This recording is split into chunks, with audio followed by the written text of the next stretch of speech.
Dialogue TV anything and everything. అందరికీ నమస్తే. నేను మీ అక్కపెద్ది వెంకటేశ్వర శర్మ. జై శ్రీరామ్.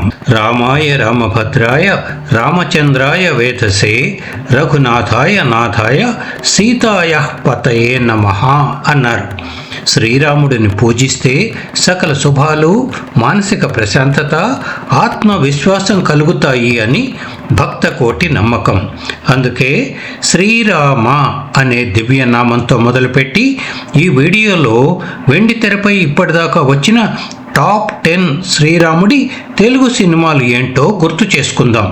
జై శ్రీరామ్. నెంబర్ 1, శ్రీరాముడి కథ ఆధారంగా తెలుగులో మొట్టమొదటగా 1932లో శ్రీరామ పాదుకా పట్టాభిషేకం అనే సినిమా వచ్చింది. సర్వోత్తమ్ బదామి డైరెక్షన్లో ఎడవల్లి సూర్యనారాయణ శ్రీరాముడిగా, సురభి కమలాబాయి సీతాదేవిగా నటించిన ఈ చిత్రం అఖండ విజయాన్ని సాధించింది. ఇది తెలుగులో 2వ టాకీ చిత్రం అవటం గమనార్హం. నెంబర్ 2, 1944లో అక్కినేని నాగేశ్వరరావు శ్రీరాముడిగా, త్రిపుర సుందరి సీతగా, వేమూరి గగ్గయ్య రావణుడిగా, ఘంటసాల బలరామయ్య గారి దర్శకత్వంలో వచ్చిన శ్రీ సీతారామ జననం కూడా ప్రేక్షకులను ఎంతగానో రంజింపచేసింది. నెంబర్ 3, 1961లో ఎన్టీ రామారావు దర్శకత్వంలో విడుదలైన సీతారామ కళ్యాణం మరో అద్భుతం. హరనాథ్ శ్రీరాముడిగాను, గీతాంజలి సీతగాను, ఎన్టీ రామారావు రావణాసురుడిగాను అమోఘంగా నటించిన ఈ బ్లాక్ బస్టర్ చిత్రంలోని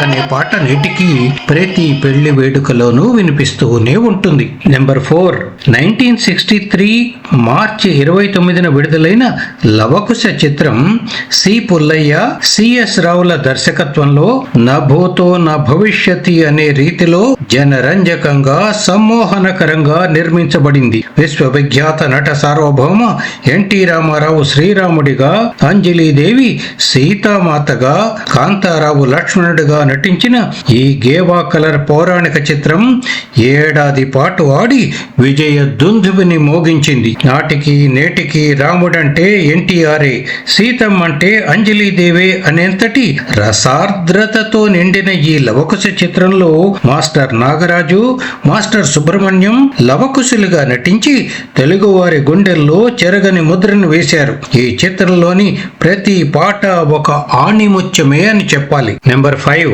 1963లో కమలాకర కామేశ్వరరావు గారి దర్శకత్వంలో వచ్చిన వీరాంజనేయ చిత్రంలో ఆర్జా జనార్దన్ రావు హనుమంతుడిగా, కాంతారావు శ్రీరాముడిగా, అంజలీదేవి సీతాదేవిగా ప్రేక్షకులని అలరించారు. ఎస్వి రంగారావు రావణాసురుడిగా నటించిన ఈ చిత్రం ఆంజనేయుడి పాయింట్ ఆఫ్ వ్యూలో తీయబడిన గొప్ప విజువల్ వండర్ అనే చెప్పాలి. నెంబర్ 6, 1968లో వచ్చిన శ్రీరామ కథా చిత్రాన్ని ప్రముఖ హాస్య నటుడు పద్మనాభం దర్శకత్వం వహించి నారదుడి పాత్రను కూడా పోషించారు. హర్నాథ్ శ్రీహరిగాను, శారద సీతగాను, సత్యనారాయణ రావణుడిగాను ఎంతో అద్భుతంగా నటించిన ఈ చిత్రం గొప్ప పేరును తెచ్చుకుంది. నెంబర్ 7, 1972లో బాపు గారి దర్శకత్వంలో విడుదలైన సంపూర్ణ రామాయణం చిత్రం చిత్ర జగత్తులో ఓ క్లాసిక్ గా నిలిచిపోయింది. శోభన్ బాబు శ్రీరాముడిగా, చంద్రకళ సీతాదేవిగా, ఎస్వి రంగారావు రావణాసురుడిగా నటించిన ఈ పౌరాణిక చిత్రంలోని రామయ్య తండ్రి ఓ రామయ్య తండ్రి పాట ఇప్పటికీ ప్రేక్షకులని అలరిస్తూనే ఉంది. నెంబర్ 8, 1976లో విడుదలైన మరో క్లాసిక్ రామాయణ గాథే సీతా కళ్యాణం సినిమా. రవికుమార్ శ్రీరాముడిగా, జయప్రద సీతగా, సత్యనారాయణ రావణుడిగా నటించిన ఈ చిత్రంలో గంగావతరణం, సీతారామ కళ్యాణం తలంబ్రాల దృశ్యాలు హైలైట్ గా నిలిచాయి. చికాగో ఇంటర్నేషనల్ ఫిల్మ్ ఫెస్టివల్ లో ప్రదర్శింపబడిన ఈ కళాఖండం లండన్ లోని బ్రిటిష్ ఫిల్మ్ ఇన్స్టిట్యూట్ లో యాక్టింగ్ కోర్సుకి పాఠ్యాంశంగా ఉండటం తెలుగు వాళ్ళుగా మనం గర్వించదగ్గ విషయమే.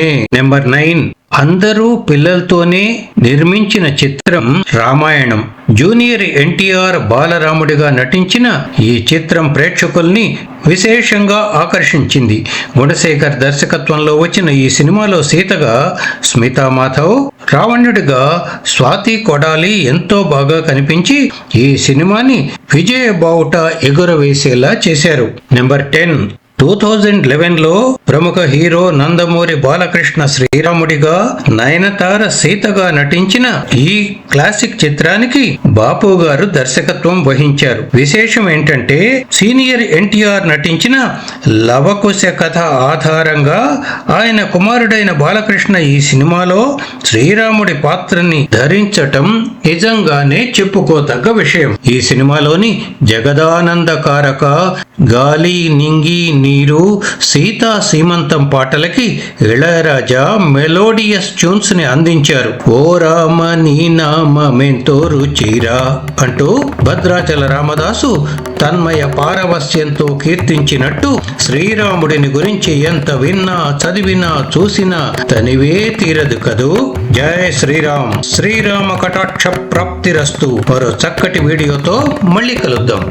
సో మా డైలాగ్ టీవీ మీకు నచ్చితే లైక్ చేయండి, షేర్ చేయండి, కామెంట్ చేయండి. అలాగే ఈ వీడియో కింద ఉన్న సబ్స్క్రైబ్ బటన్ని నొక్కి గంట గుర్తుని యాక్టివేట్ చేసి మా డైలాగ్ టీవీని సబ్స్క్రైబ్ చేసుకొని ఎప్పటికప్పుడు మా సరికొత్త వీడియోలను చూసి ఎంజాయ్ చేయండి. Thank you.